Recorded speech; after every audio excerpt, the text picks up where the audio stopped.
Olá pessoal, tudo bem? Aqui é o professor Bruno Oliveira. Hoje, para você que se prepara para o concurso do Departamento Penitenciário Nacional para o cargo de agente federal, nós vamos iniciar mais uma lei relevante para o seu edital, para a sua prova. Na parte de legislação especial, vocês podem perceber que nós temos uma lei que é a de número 9.455 de 97, que fala sobre os crimes de tortura, define para nós quais são os crimes de tortura. E é sobre ela que nós vamos falar hoje. Ela é bem pequenininha, são apenas 4 artigos, mas só 2 são relevantes, tá bom? Quero lembrá-los que nós lançamos um curso de 240 questões comentadas e inéditas sobre toda essa parte de legislação complementar e especial. Basta passar no site para adquirir o curso, tá bom? E aproveito também para você que ainda não se inscreveu no canal, se inscreva. É só clicar no botãozinho abaixo desse vídeo, tá bom? O artigo 5º da nossa Constituição Federal, ele traz 2 incisos muito importantes que tem a temática tortura. Primeiramente, o inciso 3º diz que ninguém, isso mesmo, ninguém vai ser submetido à tortura nem a tratamento desumano ou degradante. Mas o que é tortura para fins de lei? Já o inciso de número 43 diz que a lei vai considerar como crime inafiançável e insuscetível de graça ou anistia a prática de tortura. Mas a Constituição, ela não definiu o que é tortura, o que é um crime de tortura. Por isso que essa lei que nós vamos estudar hoje define para nós. O artigo 1º desta lei diz que constitui crime de tortura constranger alguém com emprego de violência ou grave ameaça, causando a essa pessoa sofrimento físico ou mental. Também define, dentro desse âmbito de causar sofrimento físico ou mental, com o fim de obter informação, declaração ou confissão da vítima ou de terceira pessoa. A pessoa pode até não ter cometido crime, mas para ser aliviada, sair daquela tortura, daquele sofrimento, ela acaba falando algo que, na verdade, nem seria verídico, mas somente para afastar essa violência, né?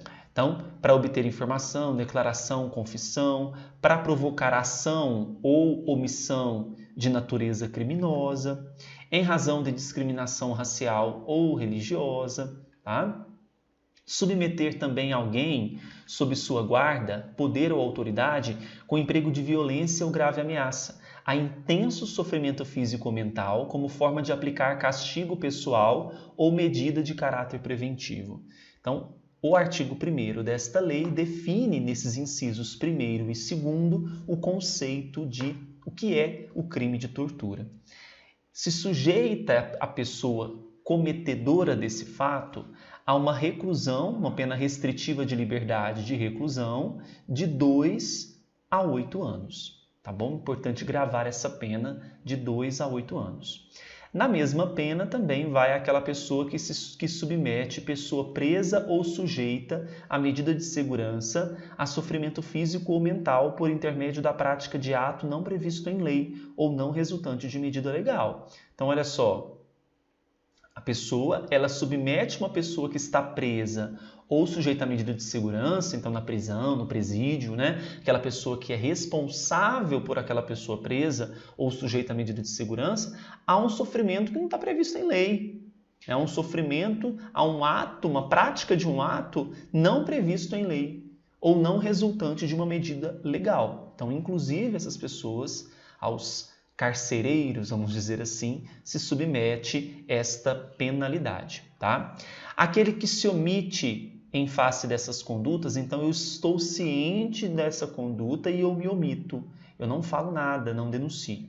Quando tinha o dever de evitá-las ou apurá-las, incorre na pena de detenção de 1 a 4 anos. Então vamos imaginar que eu sou o diretor de um estabelecimento. Eu tinha o dever de evitar ou apurar aquela determinada conduta, por exemplo, nesse estabelecimento, e não o faço. Eu vou me sujeitar a uma pena de detenção de 1 a 4 anos. Tá bom? E não é cuidado, não confunda com reclusão de 2 a 4 anos, como nós vimos. Se resulta lesão corporal de natureza grave ou gravíssima, A pena é de reclusão de 4 a 10 anos, então houve um aumento aqui. Agora, se ela resultar morte, a reclusão é de 8 a 16 anos. Então, qual que é o normal? Olha só, 2 a 8 anos. Importante gravar isso. De 4 a 10 anos é se houve o quê? Se a lesão corporal, se houve lesão corporal de natureza.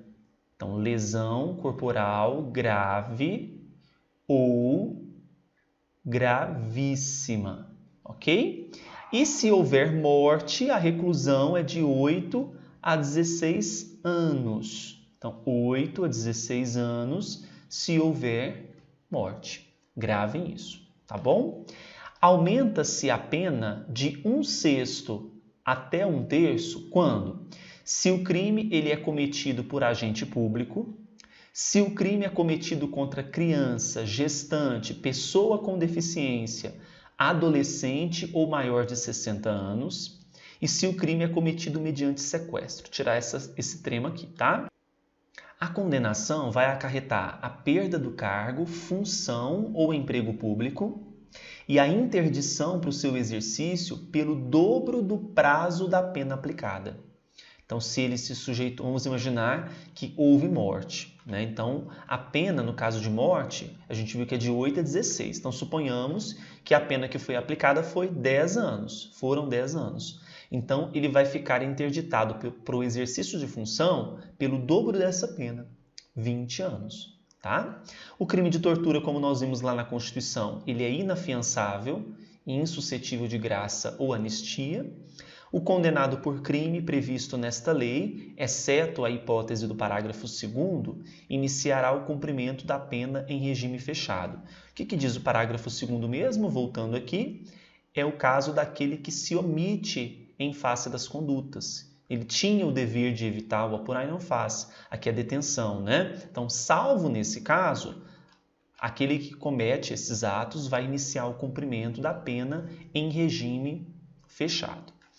O artigo 2º diz que esse dispositivo de lei, o disposto nesta lei, ainda quando o crime não tenha sido cometido em território nacional, suponhamos que foi cometido então em outro país, sendo a vítima brasileira ou encontrando-se o agente em local sob jurisdição brasileira, se submete aos dispositivos desta lei, tá bom? Então, o disposto nesta lei aplica-se mesmo àquele que o crime foi submetido, então, não no Brasil, mas em outro país, mas a vítima era brasileira ou encontra-se o agente em local sob jurisdição brasileira, tá bom? O artigo 3º não é irrelevante para nós, o 4º fala sobre revogação, também não é relevante para nós. A lei é muito curtinha, muito simples, tá? Cuidado com esses detalhes, a gente então fica por aqui e até um próximo vídeo trazendo para vocês essas partes teóricas para os seus estudos. Até mais! Agora, pessoal, se você gostou do vídeo, dê o seu like, se inscreva no canal e clique no sininho para receber todas as novas publicações. Além disso, no nosso canal do YouTube nós temos várias playlists com leis comentadas, questões comentadas, feitas com muito carinho para você.